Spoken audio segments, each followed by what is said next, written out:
Slav Kurdi Hazno, Kurdistani Akademi olarak Kürtçe ders video serisi devam ediyor. Geçen derste biz Kürtçe saatler konusunu işlemiştik. Reziman hap bilgi kısmı kısa tutmuştuk. Fazla bir şey yoktu diye. Kelime avı dersini de yine aynı derste işlemiştik.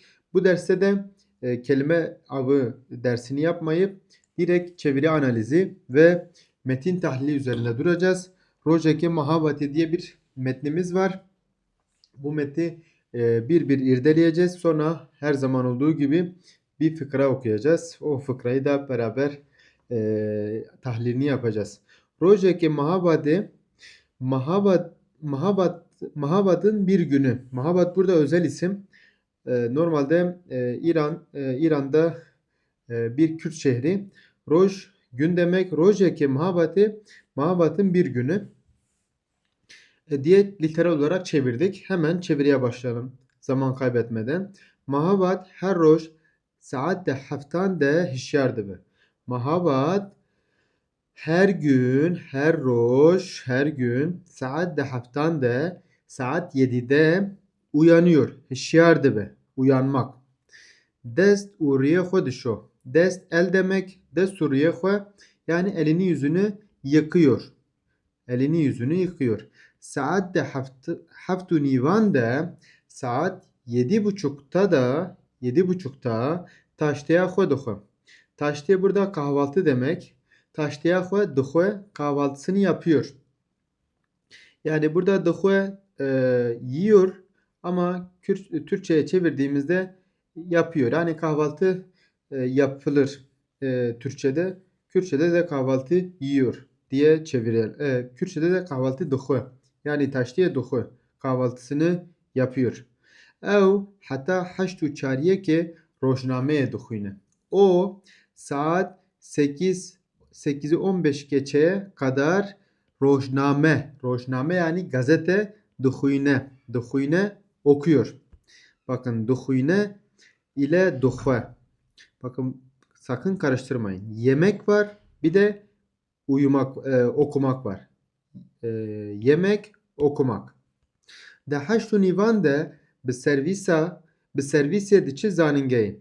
De haştu nivan de bi servise diçi zaningey. Saat 8.30'da servis ile üniversiteye gidiyor. Diçe zaningeh. Diçe gitmek. Zaningeh üniversite demek. Dersen ve dinahan de dest pedike. Dersen ve bakın burası çok önemli.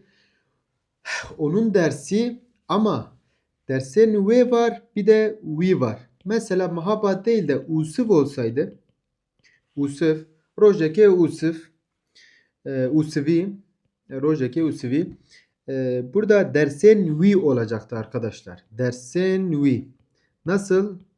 İlerleyen haftalarda işleyeceğiz. We orada zayentir. We erkek için, we kadın için kullanılır. We. Bakın we bir de we var. Bu kadar. We. Bunu da hap bilgi olarak hemen deftere not geçirin. Dersen ve dınahanda dest pedikin yani saat 9'da başlıyor. Ev firavina xwe saat 12'de dixwe. O öğle yemeğini saat 12'de yiyor. Evet, bu şekilde de çevirdik. Çok güzel. Dışarıkem dahan da dersen ve da kadın. Bakın ve tekrar kadın olduğunu. Dilbiksel cinsiyet var burada. Dışarıkem dahan da saat 4'e 10 kala da onun dersi bitiyor. Dikadı bitirmek. Pişti dersan diçe pırtukhaneye. Pişti dersan. Derslerden sonra pişti dersan diçe gidiyor pırtukhaneye. Pırtukhaneye gidiyor. Yani kütüphaneye gidiyor. Lüvir orada bakın. Lüvir orada hatta saat 5:20 dakikayan dıkhabıtı. Saat 5'i 20 geçe kadar bakın hatta burada direkt not düşün. Önemli kelimeler bunlar arkadaşlar. Hatta kadar yani 5.30'a kadar 5:20 geçeye kadar dıkhabıte. Habitandın çalışıyor.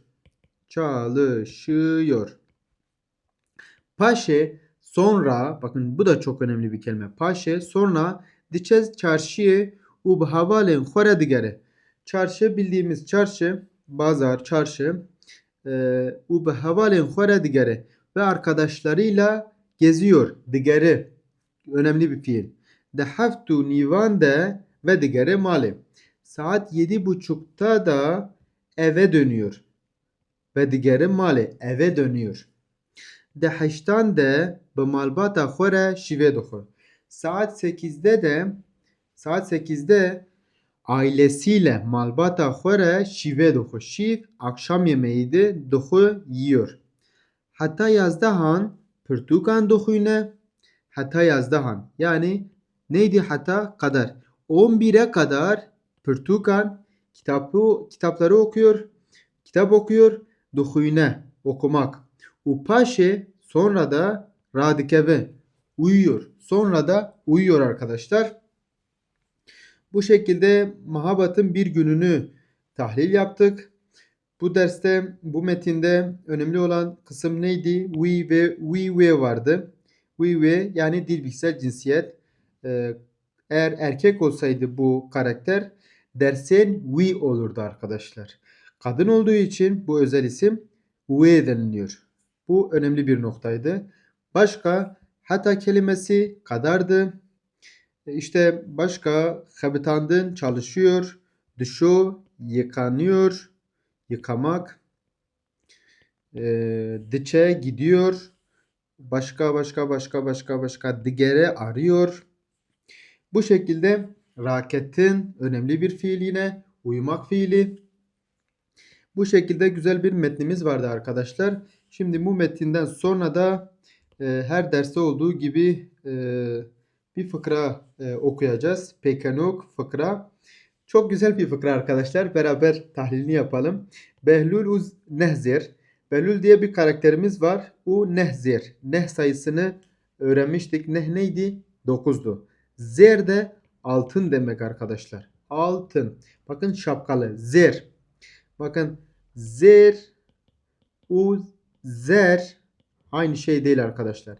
Zer al sarı demek, zer. Zer altın demek. Bu bilgiyi de bakın şapkalı arkadaşlar. Burada şapkalı yok. Zer, zer.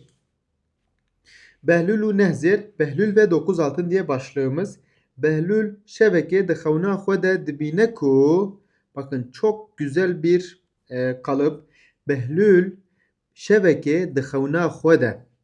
Şebeke bir gece uykusunda xevna xwede dibine. Görüyor ki kesek neh zehran diye. Birisi. Bakın kes kişiydi. Birisi neh zehran diye 9 altın veriyor. Kime veriyor? Behlül'e veriyor. Evji o da bakın Evji o da nehan kabul nake. O da 9 tanesini kabul etmiyor. Dibece illa bila dehbin.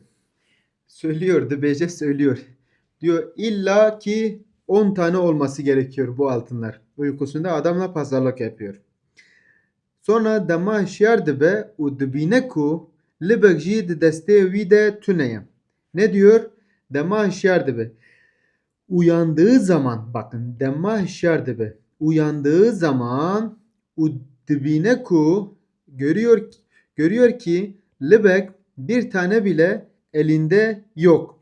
Bakın vi'yi gördünüz mü? Behlül erkek olduğu için de deste vi de onun elinde. Kadın olsaydı mesela Rojda olsaydı Behlül'ün Rojda u nehzir de deste ve de olurdu arkadaşlar. We. Hema çabe xwe dimiçîne u dibêje. Hemen gözünü kapatıyor u dibêje ve söylüyor. Kabine bila nehbin min kabule. Hadi getir 9 da olsa kabulümdür diye Behlül tekrar uyuyup aynı rüyayı görmek istiyor. O 9 altına ulaşmak istiyor. Güzel bir fıkraydı arkadaşlar. Böyle fıkralarla da dile aşinalığımız olur arkadaşlar. İşte derste ara ara atasözleri, fıkralar da söylüyoruz ki günlük hayattaki Kürtçeyi beraber öğrenelim. Evet, güzel bir fıkraydı arkadaşlar. Bu şekilde fıkra ve atasözleriyle dediğim gibi biz dilin, günlük hayatta kullanılan dilin içine giriyoruz ve pratik yapıyoruz. Teşekkürler beni dinlediğiniz için. Bir sonraki Kürtçe ders videosunda görüşmek üzere. Loha mukateben dembaş.